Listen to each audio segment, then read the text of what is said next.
ರಾಜ್ಯ ಸರ್ಕಾರದ ವಿರುದ್ಧ ಸಮರವನ್ನ ಸಾರುವುದಕ್ಕೆ ಸಾರಿಗೆ ನೌಕರರು ನಿರ್ಧಾರವನ್ನ ಮಾಡಿದ್ರು. ಈಗ ಅದಕ್ಕೆ ಬ್ರೇಕ್ ಬಿದ್ದಿದೆ ಅನ್ನೋದು ಗೊತ್ತಾಗ್ತಾ ಇದೆ. ಯಾಕೆಂದ್ರೆ ಯಾವುದೇ ಕಾರಣಕ್ಕೂ ಮುಷ್ಕರವನ್ನ ಮಾಡಬಾರದು, ಸಮರ ಸಾರಬಾರದು ಅನ್ನುವಂತಹ ಸೂಚನೆ ಪಾಸ್ ಆಗಿದೆ. ಸಾರಿಗೆ ನೌಕರರ ಮುಷ್ಕರಕ್ಕೆ ಸರ್ಕಾರ ಬ್ರೇಕ್ ಹಾಕಿದೆ. ಆಗಸ್ಟ್ 5ಕ್ಕೆ ಸಾರಿಗೆ ಬಂದ್ಗೆ ಮುಂದಾಗಿದ್ವು 4 ನಿಗಮಗಳು. ವಿವಿಧ ಬೇಡಿಕೆಗಳ ಈಡೇರಿಕೆಗಾಗಿ ಆಗ್ರಹಿಸಿ ಈ ಸಾರಿಗೆ ಮುಷ್ಕರಕ್ಕೆ ಕರೆಯನ್ನು ಕೊಡಲಾಗಿತ್ತು. ಪ್ರತಿಭಟನೆಯನ್ನು ನಿಷೇಧಿಸಿ ಎಸ್ಮಾ ಜಾರಿ ಮಾಡಿದೆ ಕಾರ್ಮಿಕ ಇಲಾಖೆ. ಮುಷ್ಕರವನ್ನು ನಡೆಸದಂತೆ ನೌಕರರಿಗೆ ತಾಕೀತನ್ನು ಮಾಡಿದೆ ಕಾರ್ಮಿಕ ಇಲಾಖೆ. ಜುಲೈನಿಂದ 6 ತಿಂಗಳುಗಳ ಕಾಲ ಮುಷ್ಕರವನ್ನು ನಿರ್ಬಂಧಿಸಿ ಅಧಿಸೂಚನೆಯನ್ನು ಹೊರಡಿಸಲಾಗಿದೆ. ಅಧಿಸೂಚನೆಯನ್ನು ಹೊರಡಿಸಿದೆ ಕೆಎಸ್ಆರ್ಟಿಸಿ ಕಾರ್ಮಿಕ ಇಲಾಖೆ. ಬಸ್ ಬಂದ್ಗೆ ಮುಂದಾಗಿದ್ರು ಸಾರಿಗೆ ಸಂಘಟನೆಗಳು. ಈಗ ಸಾರಿಗೆ ನೌಕರರಿಗೆ ಸರ್ಕಾರ ಶಾಕ್ ಕೊಟ್ಟಿದೆ. ಎಸ್ಮಾವನ್ನು ಜಾರಿಗೆ ಮಾಡಿದೆ. ಎಸ್ಮಾ ಅಂದರೆ ನೌಕರರನ್ನು ನಿಯಂತ್ರಿಸುವಂತಹ ಕಾಯ್ದೆ. 1968ರಿಂದ ಇದು ಜಾರಿಗಿದೆ.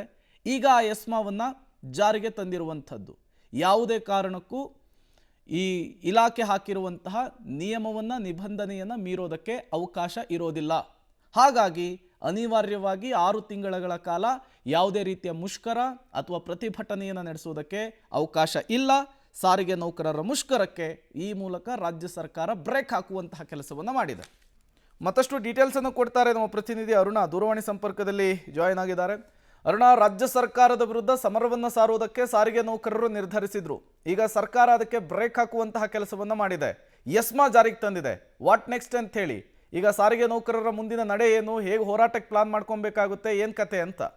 ಎಸ್ ಪ್ರೇಮ್, ಹಲವಾರು ವರ್ಷಗಳಿಂದ ಅಂದ್ರೆ ಸುಮಾರು ಒಂದು ವರ್ಷದಿಂದ ಸಾರಿಗೆ ನೌಕರರು ಕೂಡ ಸರ್ಕಾರದ ವಿರುದ್ಧ ಸಮರವನ್ನ ಸಾರ್ತಾ ಇದ್ದಾರೆ. ಪ್ರಮುಖವಾಗಿ ಅವರ 38 ತಿಂಗಳ ಅರಿಯರ್ಸ್ ಬರಬೇಕು, ವೇತನ ಪರಿಷ್ಕರಣೆ, ಹೀಗೆ ನಾನಾ ಬೇಡಿಕೆಗಳನ್ನ ಇಟ್ಕೊಂಡು ಸರ್ಕಾರಕ್ಕೆ ಅನೇಕ ಬಾರಿ ಮನವಿಯನ್ನ ಮಾಡಿದ್ರು. ಜೊತೆಗೆ ಕಳೆದ ವಾರವೂ ಕೂಡ ಸಿಎಂ ಸಿದ್ದರಾಮಯ್ಯನವರು ಕೂಡ ಇವರ ಜೊತೆ ಮಾತುಕತೆಯನ್ನ ನಡೆಸುವಂತ ಒಂದು ಪ್ರಯತ್ನವನ್ನ ನಡೆಸಿದ್ರು. ಆದ್ರೆ ಯಾವುದೇ ಮಾತುಕತೆ ಆದ್ರೂ ಕೂಡ ಇವರ ಬೇಡಿಕೆಗಳು ಕೂಡ ಈಡೇರುವಂತಹ ಲಕ್ಷಣಗಳು ಕಾಣಿಸ್ತಲ್ಲ. ಹೀಗಾಗಿ ಸಾರಿಗೆ ಜಂಟಿ ಕ್ರಿಯಾ ಸಮಿತಿಯವರು ಆಗಸ್ಟ್ 5ರಿಂದ ಸಾರಿಗೆ ಬಸ್ ಬಂದ್ಗೆ ಕರೆಯನ್ನ ನೀಡ್ತೇವೆ ಎನ್ನುವಂತಹ ಮಾಹಿತಿಯನ್ನ ಕೂಡ ನೀಡಿದ್ರು. ಪ್ರಮುಖವಾಗಿ 4 ಸಾರಿಗೆ ನಿಗಮಗಳಿಂದ ಅಂದ್ರೆ ಕೆಎಸ್ಆರ್ಟಿಸಿ, ಬಿಎಂಟಿಸಿ, NWKSRTC, KKRTC ಹೀಗೆ 4 ನಿಗಮಗಳ ಬಸ್ಗಳನ್ನ ಸಂಪೂರ್ಣವಾಗಿ ಸ್ಥಗಿತವನ್ನ ಮಾಡಿಬಿಟ್ಟು ಆಗಸ್ಟ್ 5ನೇ ತಾರೀಕು 6 ಗಂಟೆಯಿಂದಲೇ ನಾವು ಮುಷ್ಕರವನ್ನ ಮಾಡ್ತೇವೆ ಎನ್ನುವಂತಹ ಒಂದು ಪ್ರಕಟಣೆಯನ್ನ ಕೂಡ ಹೊರಡಿಸಿದ್ರು. ಇದಕ್ಕೆ ಅಂದ್ರೆ ಸರ್ಕಾರ ಯಾವುದೇ ರೀತಿಯಿಂದಲೂ ಕೂಡ ಪ್ರತಿಭಟನೆಯನ್ನ ಮಾಡಬಾರ್ದು ಎನ್ನುವಂತಹ ನಿಟ್ಟಿನಲ್ಲಿ ಕಾರ್ಮಿಕ ಇಲಾಖೆ ಎಸ್ಮಾವನ್ನ ಜಾರಿ ಮಾಡಿದೆ. ಪ್ರಮುಖವಾಗಿ ಸಾರಿಗೆ ಅಂದ್ರೆ ಬಸ್ಗಳು ಕೂಡ ಅಗತ್ಯ ಸೇವೆಯ ಅಡಿಯಲ್ಲಿ ಬರೋದ್ರಿಂದ ಎಸ್ಮಾವನ್ನ ಜಾರಿ ಮಾಡ್ತೇವೆ. ಒಂದು ಎಸ್ಮಾವನ್ನ ಮೀರಿದಂತಹ ಒಂದು ಪಕ್ಷದಲ್ಲಿ 1 ವರ್ಷಗಳ ಕಾಲ ಕಠಿಣವಾಗಿರ್ತಕ್ಕಂಥ ಶಿಕ್ಷೆಯನ್ನ ಅನುಭವಿಸಬೇಕಾಗುತ್ತೆ ಎನ್ನುವಂತ ಎಚ್ಚರಿಕೆಯನ್ನ ಕೂಡ ಕೊಟ್ಟಿದ್ದಾರೆ. ಪ್ರೇಮ್, ಥ್ಯಾಂಕ್ ಯು ಅರುಣ ತಮ್ಮೆಲ್ಲ ಮಾಹಿತಿಗಾಗಿ.